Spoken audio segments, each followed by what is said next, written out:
রাধে আমার যে দাদা সাউন্ড চালাচ্ছে দাদাকে একটু এই হরিবাসরে আসরের ভেতরে একটু অনুরোধ করছি আপনি আসবেন অবশ্যই, কারণ সাউন্ড খুব সুন্দর চালাচ্ছে।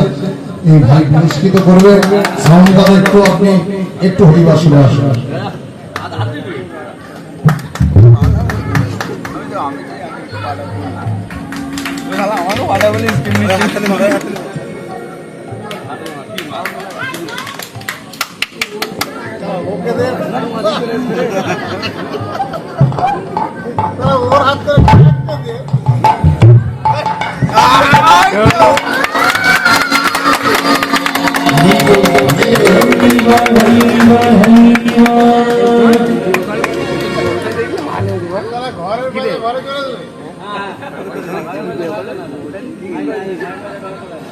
সবাই হাতে তালি দিন, উলুধ্বনি করবে। হরে কৃষ্ণ হরে